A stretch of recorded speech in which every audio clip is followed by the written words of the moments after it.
Why would your own son lie when you're lying in a hospital bed fighting to recover? The sharp sting of antiseptic still burned inside my nose, each inhale stabbing like needles. But the real pain came from deeper, inside my chest, behind my ribs, where trust once lived.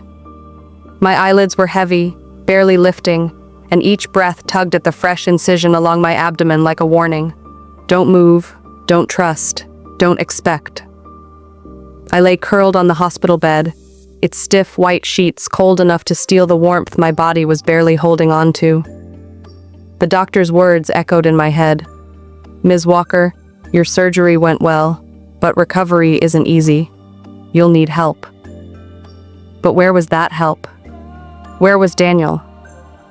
My hands trembled as I reached for the phone, the one lifeline I hoped wouldn't snap.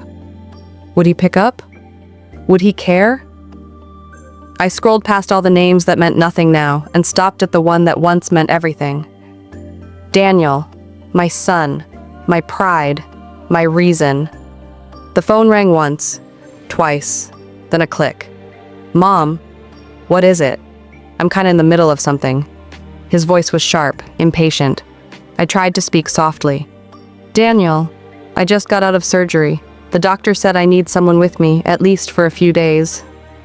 I paused, hoping he'd interrupt with warmth. Instead, didn't I tell you I'm out of town? A critical business trip. They need me, Mom. I can't just leave. Out of town. Now. My pulse skipped.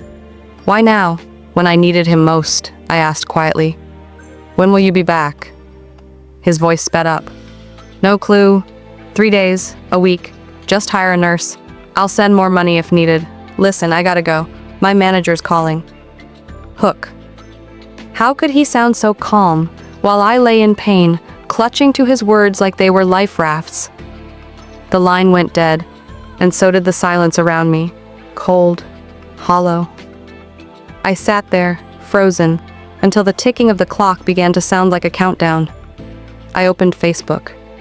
A red notification blinked, Heather's new post. I tapped, almost by instinct. 9 photos flooded the screen. One by one. Bright lights, chandeliers, cake, laughter, smiles. Happy birthday to the best parents in the world.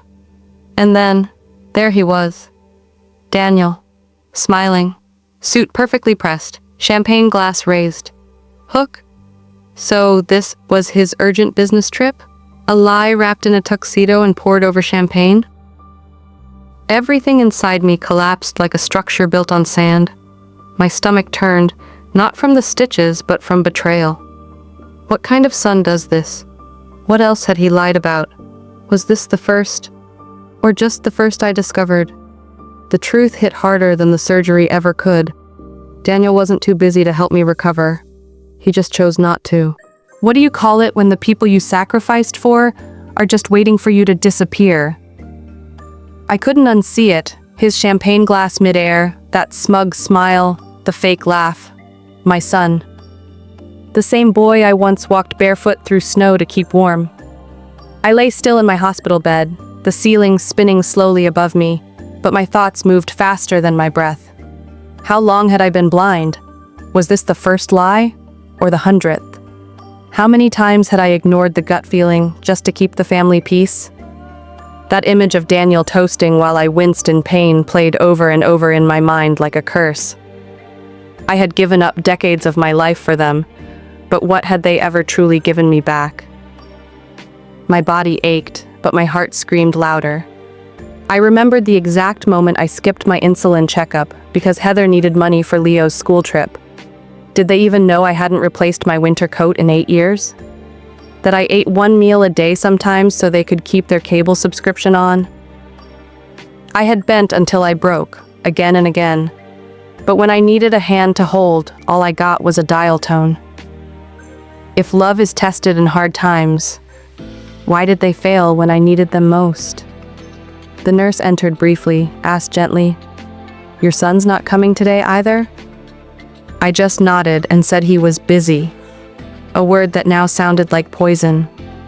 She looked at me for half a second longer than usual, a stare soaked in quiet pity, then left. Alone again, I reached into the side drawer and pulled out a bundle of old papers, faded receipts, money transfers, monthly mortgage slips with my name on them. I'd kept everything. Why? Maybe part of me had always known. One day I'd need proof. And then it happened. A ping. My phone lit up. Heather. She was ranting in the family group chat, except this time she sent it to the building's community group by mistake. The message burned itself into my mind. She's being dramatic again. Honestly, once she dies, the house will be ours anyway. It wasn't just neglect. It was planned. They were counting the days, not the memories. I didn't blink. I didn't cry. I just stared, and something in me turned to steel. The warmth I once had for them, gone. That day, I didn't just recover from surgery. I was reborn, with a purpose. What would you have done in Emily's place? Have you ever trusted someone only to discover they were building your downfall behind closed doors? Drop your thoughts in the comments. I'm reading every single one.